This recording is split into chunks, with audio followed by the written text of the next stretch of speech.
Hi guys, welcome to another episode of Crypto Editor UK.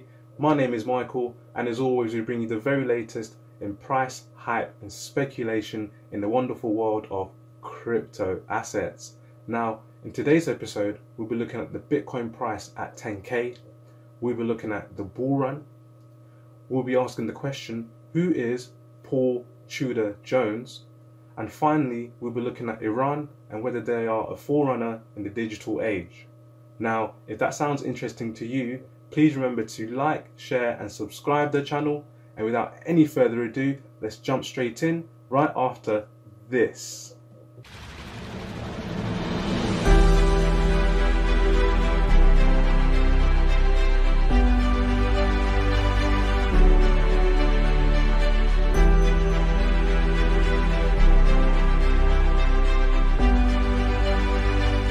Let's jump straight back in to CoinMarketCap, checking the cryptocurrency prices, and we'll see right off the bat Bitcoin here is sat just under the 10k region.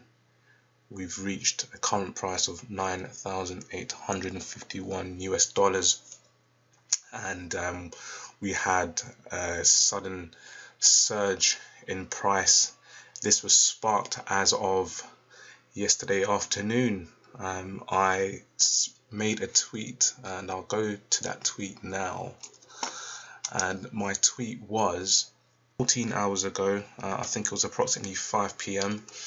I remember that because the kids were running wild, tearing up the house, and I just had to put this up. I was watching the price live on TradingView, and it was just like a tug of war, an arm wrestling match. The bears and the bulls were going at it at the 9,400 region, and I remember looking at that, watching that live, and I remember the price just creeping just above 9,480, and at that point I realized, yeah, that it's going to go higher. And I tweeted just at that point, bears and bulls going at it, 9.4k region. If bulls break this gate, it's 10k plus.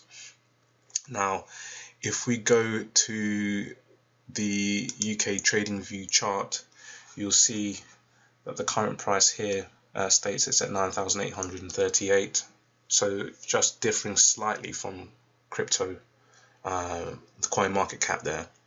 However, you can see that from the point of that tweet yesterday at 5 p.m, I'm now recording at 7 a.m.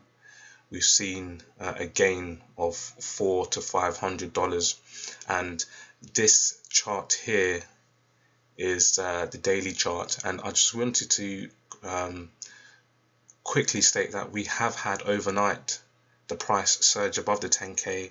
However, this was quickly rejected, and what I'll do, I'll quickly go to the hourly just to show you that. Zooming in on the hourly, we will see that at this point the price did break 10,000 US dollars, and that was at 1 a.m, so about 6 hours ago as of time of recording. But since then, on the hourly, we've seen that there was a rejection at that 10,037 US dollar mark, and the hourly candles have gone down since. There was a bit of a reversal at 4 a.m. However, since then the price seems to be dipping on the hourly. However, that's just on the short term, and I still believe that there is still enough gas in the move there to see us surpass 10,000 and maybe look at targets of 10,400 US dollars as a mark there. So that would approximately be $1,000 price increase that we'd be looking at, and I suggest that this would come at some point before the end of the weekend. However, shortly thereafter, looking early Monday, we'll probably be looking at a leg down, and the price will then be falling below the prices we're at the moment. But all well and good in the world of crypto at the moment. And there is one piece of really positive news. If we're going back to the weekly chart, so this trend line has been drawn on the chart here, and the significance of this trend line is the fact that this was a downward trend from the all-time highs here of 2017, you will notice that the price has gradually been on a downward trend, and you can see now that this is the first time since going back to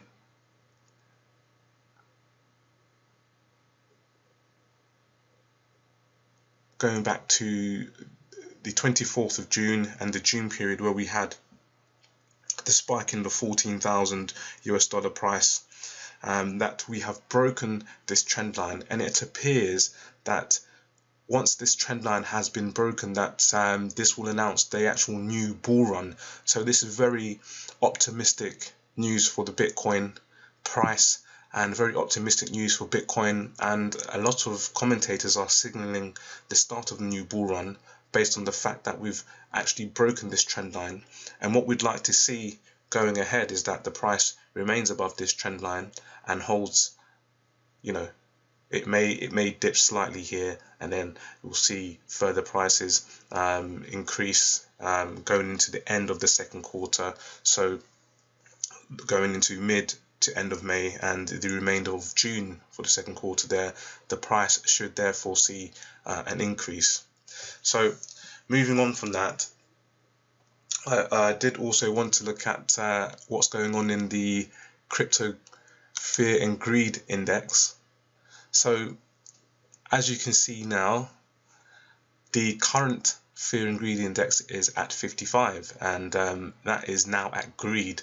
So it would appear that there are a lot of people jumping on the bandwagon of Bitcoin at the moment and crypto generally, and I think what's happened is the whole excitement around the Bitcoin halving, and as of time of recording today, we currently have only 4 days and 18 hours left until the Bitcoin block reward halving. So as you can see here, that's supported in the market by the fear and greed index, and there is a slight greed index now, and there is a slight excitement in the whole crypto space. So at this moment in time, if I was using this as an indicator, I would probably be a bit more conservative in buying into cryptos and Bitcoin now. Always best to buy, always best to do what the opposite of what the general market is doing. At 55, it's still reasonable to go in and buy. However, I'd probably wait to see the price dip down a bit, which should happen shortly after the halving, and historically has happened. So the period of 2 weeks following the halving, there seemed to be a price reversal, and this was documented in my previous video, so make sure to go back and watch that. What we're going to do now, we're going to move on to economics and the news, and there was further good news for Bitcoin. Here Bloomberg reports Paul Tudor Jones buys Bitcoin as a hedge against inflation. So just to read the article, macro investor Paul Tudor Jones is buying Bitcoin as a hedge against the inflation he sees coming from central bank money printing, telling clients it reminds him of the role gold played in the 1970s. He is quoted as saying the best profit maximizing strategy is to own the fastest horse. Jones, the founder and chief executive officer of Tudor Investment Corp, said in a market outlook note he entitled The Great Monetary Inflation, "If I am forced to forecast, my bet is it will be Bitcoin." So again, this is great news for Bitcoin, and the reason for this is because the mainstream has hammered Bitcoin traditionally, and it's something that's always seen as an unstable or volatile asset. However, the article does go on to read, Jones becomes one of the first big hedge fund managers to embrace what will now has largely been snubbed by mainstream advocates. He was motivated to take a hard look at Bitcoin after considering the implications of massive fiscal spending and bond buying by central banks to combat the coronavirus pandemic. So again, this was mentioned in my previous video. What's happening at the moment is the world is on a money printing binge to combat the issues that have arisen following the coronavirus outbreak. Now, the article does continue to read, "I am not a hard money nor a crypto nut," he wrote. "The most compelling argument for owning Bitcoin is the coming digitization of currency everywhere, accelerated by COVID-19. And finally, he is quoted as saying, "Bitcoin reminds me of gold when I first got into the business in 1976. Jones said he remains a fan of gold and predicted it could rally to $2,400 and possibly to $6,700 if we went back to the 1980 extremes. So he's talking about the financial hardships of the 80s, where commodities such as gold saw a sharp increase in price. And again, this is for all of those who are interested. At the moment, it's very hard to get your hands on any physical gold or silver. I've tried, believe me. So it may well be best to hedge your bets and invest in Bitcoin. And have a look at my previous videos. I will be making a video about how to buy Bitcoin and other cryptocurrencies shortly, so keep your eyes on this space. And I just wanted to quickly check who visit who Paul Tudor Jones is. So Paul Tudor Jones is an American hedge fund manager, conservationist and philanthropist. In 1980, he founded his hedge fund, Tudor Investment Corporation. It's an asset management firm headquartered in Stamford, Connecticut, and his personal net worth is $5.1 billion. So this man is someone who is very astute and very shrewd in his dealings. He's an asset manager, so he helps other people how best to manage their money and their funds. So when someone like him is touting Bitcoin as an asset and a way to store your value, is someone you should listen to. And this has obviously broken big news in the cryptocurrency community. We have Arthur Hayes here, who's the founder of BitMEX. He tweets, "Paul Tudor Jones just removed career risk from investing in Bitcoin. Expect a lot of beta fund managers to begin cooking some copy pasta." So what's going to happen is Mr. Jones's move here with Bitcoin is going to set a precedent, and we will see a lot of hedge funds start moving into the Bitcoin arena. So that's something to keep an eye on. Let's move on to the next bit of news, which is Iran. Iran is set to be dropping 4 zeros from the currency, and it shouldn't affect inflation, Iranian officials say. So this article says, after years of negotiations, Iran's parliament finally has approved dropping 4 zeros from its national currency, the rial, and renaming it the toman. Embracing the toman also, they added, should save the country money, fewer bills to print, fewer coins to mint. The article goes on to say the turning point may have come in May 2018 when President Donald Trump withdrew from the nuclear deal negotiated under Barack Obama, an agreement seen as easing sanctions on Iran in exchange for the Islamic Republic curbing nuclear activities. Now, many sanctions have been imposed on Iran since Donald Trump's tenure, and based on that, they may see this as a way of assisting their currency to grow. So let's keep an eye on what's happening in Iran.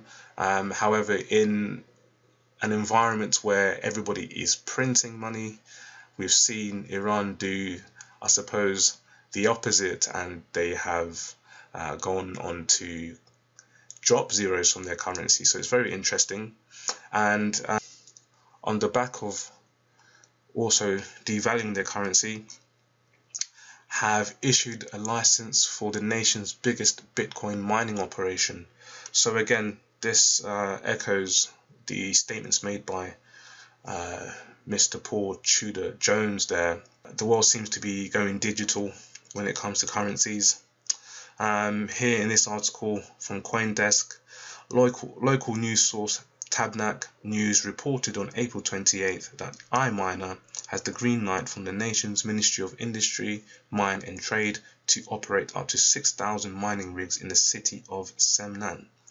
The mining company has so far spent 311 billion reals, so we all know that this will be Toman soon, $7.3 million on setting up the biggest mining operation in the country to date. The ministry has also allowed the firm to begin offering cryptocurrency trading and custody from within the country as per the report. Now, the article does say it comes at a time when interest of Bitcoin mining is building and low subsidized Iranian power rates attract investment from countries like China and France, as well as an increasing price in Bitcoin's market value. So the reason why it appears that Iran will become a forerunner in the mining industry here is based on the fact that mining costs a lot of money in terms of electricity, and Iran has subsidized power rates or electricity rates, so therefore it will be cheaper to mine and set up mining from there. And you can see here China and France are looking to get involved in that, and China themselves, their national bank or their central bank is looking to issue a digital currency. France will be looking to follow suit, and also there's rumors Sweden are also looking to do the same, so watch that space. And finally, in the article, the expansion of crypto mining operations can also be viewed as an attempt by Iran to circumvent US sanctions that have been hurting the country's economy since long before US President Donald Trump came to power. So again, they're looking at alternatives to grow their economy following the sanctions that have been placed upon them. So that comes to an end of the economy and the reporting on the economy there. Again, going back to the Bitcoin price, it would appear that we are very shortly due to break 10,000 US dollars. However, what I would say is we are on a long bank holiday weekend. I suspect going into Monday and Tuesday that the price will take a leg down. The Bitcoin halving is due to happen in 4 days. We may have had our big pump prior to the halving, being that we have seen the price of Bitcoin especially in the months since March and all of April, we've seen it go from a price of 6,000 US dollars to almost 10,000 US dollars, so a 4,000 US dollar price increase. So therefore this may have been the run up towards the halving. However, shortly thereafter the halving, which we're looking at now being Friday, Tuesday being the days of the halving, we should expect there to be a dip in the price for the following 2 weeks, and then we'll see a further recovery from there. So when we do see that dip, I'd advise to probably invest in Bitcoin at that point, because I think the next bull run cycle has begun. We can see here the fact that the daily downtrend has been broken, as we can see here, would be a signal that we are in a new bull run, and we'd be looking at any time within the next year, for the next 12 to 15 months, to achieve new all-time highs for the Bitcoin price. And there are commentators saying that the price could be 200,000 for one Bitcoin within the next 12 to 15 months. So it's definitely well worth at this point, especially with the fact that the bull run seems to have started. The next dip, which should take place shortly within the next week, definitely look at buying Bitcoin or getting into Bitcoin and cryptos at that point, because we probably won't see prices sub 7,000-8,000 US dollars for a while. So with all that being said, thank you for watching my video today. Please make sure to subscribe to the channel, watch our previous videos, and keep an eye out for our future videos.